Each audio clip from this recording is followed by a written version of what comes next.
Hello friends, welcome to my channel. कैसे हैं आप सभी? आई होप कि आप सभी अच्छे होंगे। लास्ट वीडियो में हमने 375 वर्ड्स को कंप्लीट कर लिया था। आज हम आगे के वर्ड्स को कंप्लीट करेंगे और साथ ही मैं बहुत दिनों से वीडियो को अपलोड नहीं कर पा रही थी, लेकिन आज से हम वीडियो को डेली अपलोड करेंगे। तो चलिए अब हम देर न करते हुए आगे के वर्ड्स को पढ़ेंगे और साथ ही वीडियो को स्टार्ट करेंगे। तो वीडियो को लास्ट तक जरूर देखिएगा। चलिए स्टार्ट करते हैं। लास्ट वीडियो में हमने 375 वर्ड को पढ़ा था, ठीक है। तो 376 है a person who confirms to accepted behaviour और एस्टेब्लिश्ड प्रैक्टिसेस। इसका मतलब होता है स्वीकृत व्यवहार या स्थापित प्रथाओं के अनुरूप होना, ठीक है। तो इसे हम बोलते हैं कॉन्फॉर्मिस्ट, ठीक है। इसे हम ऐसे याद करेंगे कि यहाँ आपको दिख रहा होगा ना कि हु कॉन्फर्म्स टू एक्सेप्ट बिहेवियर और इस्टेब्लिश प्रैक्टिस, ठीक है। यहाँ आपको कॉन्फर्म वर्ड दिख रहा है, तो कॉन्फर्म करेगा जो किसी बिहेवियर और इस्टेब्लिश प्रैक्टिसेस को, उसे हम क्या बोलेंगे? कॉन्फॉर्मिस्ट। कॉन्फर्म से कॉन्फॉर्मिस्ट, ठीक है। ये तो आपको याद हो जाएगा। नेक्स्ट वर्ड है pertaining to an individual from birth, यानी कि जन्मजात होना, यानी कि जन्म से ही होना। उसे हम बोलते हैं कॉन्जेनिटल, ठीक है। तो इसे हम ऐसे याद करेंगे कि एक लड़का है, ठीक है, वो क्या है? जैन धर्म का है, ठीक है। तो अब वो कोई उससे पूछता है कि तू कब से जैन धर्म का है, तो वो क्या बोलेगा कि मैं तो जब से मेरा जन्म हुआ तब से मैं जैन हूँ। मतलब कोई अगर किसी का जन्म होता है तो शुरुआत से उसी धर्म का होता है, ठीक है। तो इसे हम कैसे समझेंगे? कॉन्जेनिटल, यानी कि जन्म से क्या है? वो जैन है, ठीक है। मतलब जैन एक धर्म होता है ना, तो वो शुरुआत से क्या है? जन्म से ही वो जैन है। कॉन्जेनिटल यानी कि जन्मजात, वो जन्म से ही क्या है? जैन है, जैन धर्म को मानता है। ये वर्ड एसएससी के एग्जाम में 1 टाइम रिपीट हुआ है और अदर एग्जाम में भी ये वर्ड 1 टाइम रिपीट हुआ है, तो इसे आप ऐसे याद कर सकते हैं।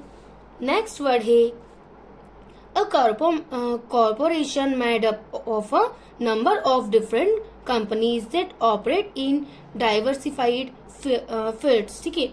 यानी कि जो कंपनियों का समूह होता है बड़ी संख्या में, उसे हम क्या बोलते हैं?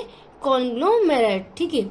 तो इसे हम ऐसे याद करेंगे, यहाँ आपको दिख रहा है ना कॉन्ग्लोमेरेट में मैरिट, ठीक है। जो मैरिट निकलती है ना, तो अब आपको पता है कि बहुत सारी बड़ी बड़ी कंपनियां होती है, ठीक है। कंपनियों का समूह, तो ऐसे समझेंगे कि बहुत सारी बड़ी बड़ी कंपनियां होती है। तो जब उनका ऐसे निकल रहा होगा ना हर साल का कि कौन सी कंपनी की रैंक इस बार सबसे हाईएस्ट निकली, कौन सी कंपनी कॉन्ग्लोमेरेट यानी कि कौन सी कंपनी की जो मेरिट लिस्ट में सबसे हाईएस्ट रैंक मिली है, ठीक है। हम ऐसे समझेंगे कि कॉन्ग्लोमेरेट यानी कि कौन सी कंपनी की जो रैंक है ना मेरिट लिस्ट में वो सबसे हाईएस्ट है।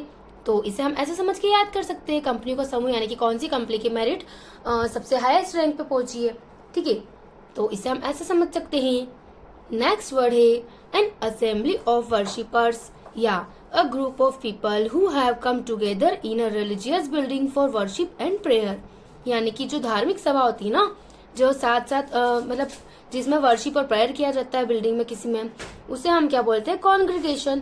कॉन्ग्रीगेशन का मतलब तो होता है धार्मिक सभा। ये सभी आपने सुना होगा और आपको याद भी होगा, ठीक है। ये वर्ड एसएससी के एग्जाम में 6 टाइम रिपीट हुआ है और अदर एग्जाम में ये वर्ड 2 टाइम रिपीट हुआ है, तो इसे आप ऐसे याद कर सकते हैं। नेक्स्ट वर्ड है एन ओपिनियन और conclusion formed on the basis of incomplete information. यानी कि इनकम्प्लीट इंफॉर्मेशन के बेसिस पर जो कंक्लूजन निकाला जाता है, यानी कि निराधार कल्पना होना, इसे हम बोलते हैं कंजेक्चर, ठीक है। तो कंजेक्चर को आप अपने तरीके से याद कर सकते हैं, ठीक है। नेक्स्ट वर्ड है a man who knows a lot about things like food, music and art. यानी कि जिसे फूड, म्यूजिक और आर्ट के बारे में बहुत अच्छा खासा नॉलेज होता है, उसे हम क्या बोलते हैं? विशेषज्ञ होना या इस चीज में किसी चीज में पारखी होना, ठीक है। उसे हम क्या बोलते हैं? कॉनोइजर। तो अगर ऐसा कोई व्यक्ति होगा ना फेमस, जो इन सब के बारे में बहुत अच्छे से जानता होगा, आर्ट के बारे में, म्यूजिक के बारे में, फूड के बारे में, तो वो क्या होगा? कॉनोइजर। यानी कि कॉनोइजर में आपको दिख रहा है कोनो, ठीक है। उसकी बात कहाँ होगी? देश के कोने कोने में होगी ना। कॉनोइजर यानी कि कोने कोने में उसकी बात होगी, ठीक है। जो क्या होगा?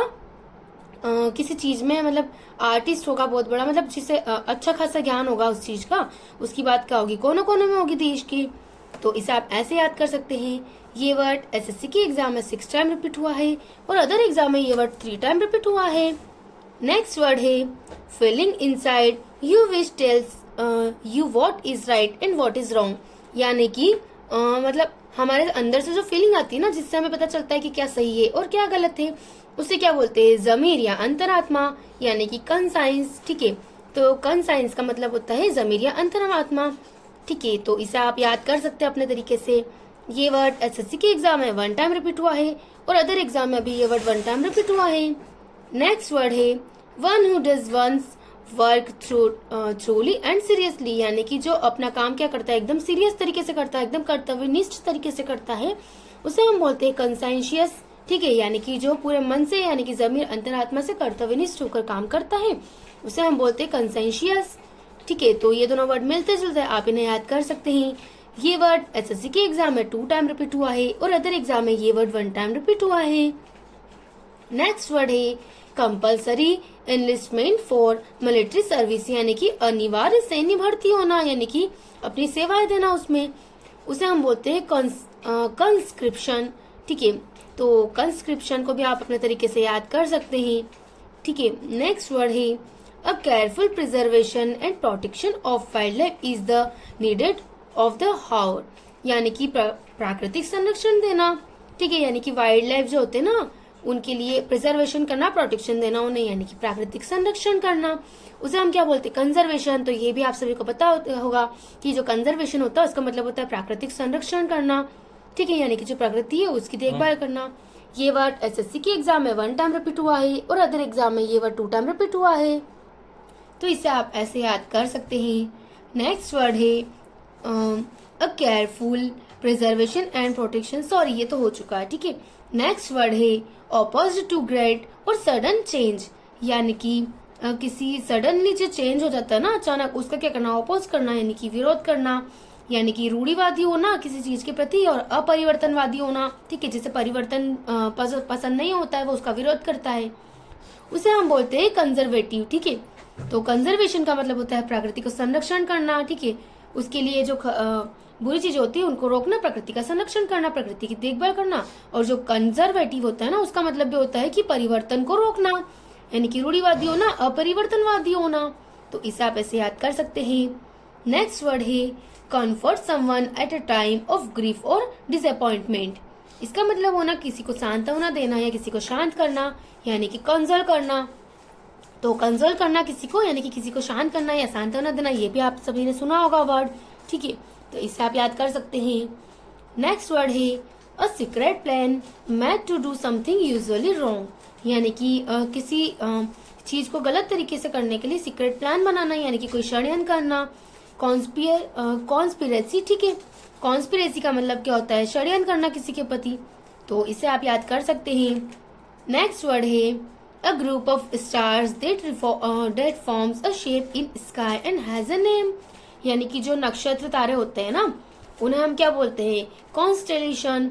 ठीक है, तो इसे भी आप याद कर सकते हैं कि कॉन्स्टेलेशन का मतलब होता है नक्षत्र, ग्रह, तारे। ठीक है, ये वर्ड एसएससी के एग्जाम में 8 टाइम रिपीट हुआ है और अदर एग्जाम में ये वर्ड 3 टाइम रिपीट हुआ है। नेक्स्ट वर्ड है स्टेट ऑफ एंजाइटी और डिज्मे कॉजिंग मेंटल कंफ्यूजन, यानी कि जो जिससे एकदम घबराहट होने लगती है, चिंता होने लगती है, ऐसी स्थिति। ठीक है, यानी कि घबराहट होना किसी को, उसे हम बोलते हैं कॉन्स्टर्नेशन।